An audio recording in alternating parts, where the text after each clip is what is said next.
Good afternoon, fellow Toastmasters, honored guests. What I want to share with you this afternoon is my personal experiences as far as how I became a paid professional speaker. I've always thought that you're not a professional at something until you get paid to do it. Now, we all can make jokes like, I'm a professional slacker, I'm a professional lazy, I'm a professional being late at the pool. But as far as I know, not many people get paid to lay at the pool, even though I like to do it and it's one of my favorite pastimes.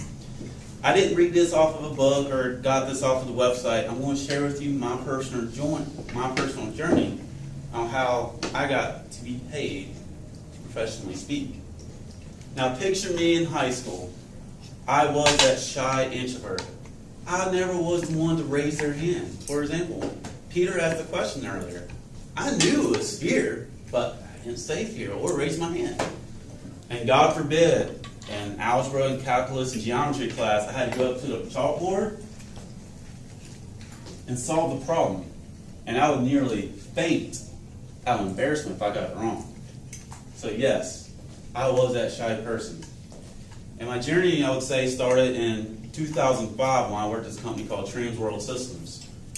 It was a company who did billing collections for other companies. So we worked with dentists, doctors, attorney offices, engineers. So I actually had to go out and make sales. And I had great head knowledge. I can learn any sales presentation in and out.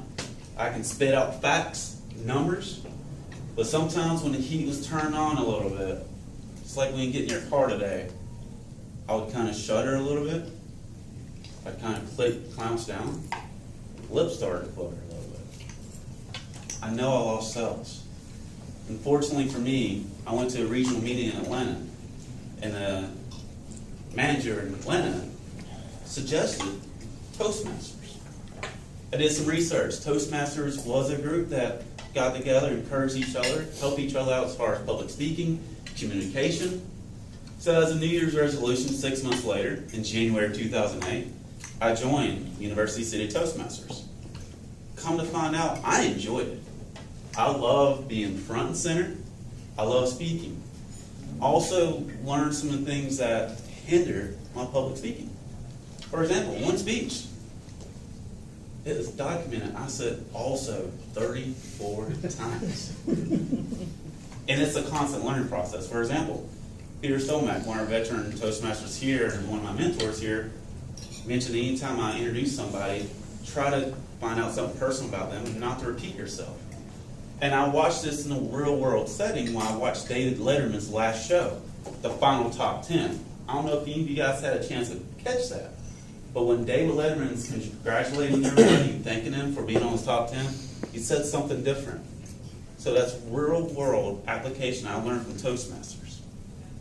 I learned through Transworld, some of my reps were doing presentations to get new clients. So my first presentation was Sand Hills Dental Study Club. Through Toastmasters, I had the confidence to do it. I'm in a room with 30 dentists, all the way in Pinehurst, North Carolina. Did terrific. I could not speak about my product and sell my product. So I actually had to design something informational so they can apply their practices. So I designed the top 10 ways to increase internal collections without having to use a collection agency. So I could not really sell my product. I'm actually selling against myself. But I had the confidence to do it. They looked at me as an expert. And actually, from working in Transworld Systems in the collection industry for 3 years, I was an expert. So I get this little envelope after my presentation. I'm 2.5 hours home. I'm more focused on getting back to Charlotte than staying in Pinehurst and seeing what this envelope was. So I get home. Inside this little envelope was a check for $500. Light bulb goes off in my head. I started calling other associations. I'm linked in with the North Carolina Septic Tank Associations, North Carolina Well Drill Association. They're paying me, per my charge, of course, because I don't work for free, to do public speaking seminars on account receivable management. I'm not even selling my product at Transworld Systems. I'm selling myself. And then I'm selling my product on the back door because obviously some of these companies needed help. So that's my first recommendation to you fellow Toastmasters and honored guests. If you're in a sales industry, or if you're in the industry where there are associations, get involved in an association, because they will pay for your knowledge, they will pay for your expertise, they'll pay to hear you speak because they will learn something. My second recommendation is to ask yourself, what are you passionate about? Outside your family, maybe even outside your faith, and outside of your career, what is something you're passionate about?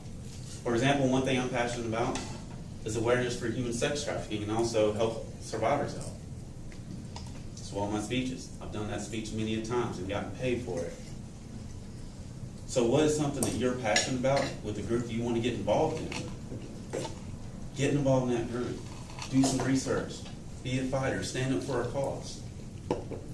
And the final recommendation I have for all of us to become paid professional speakers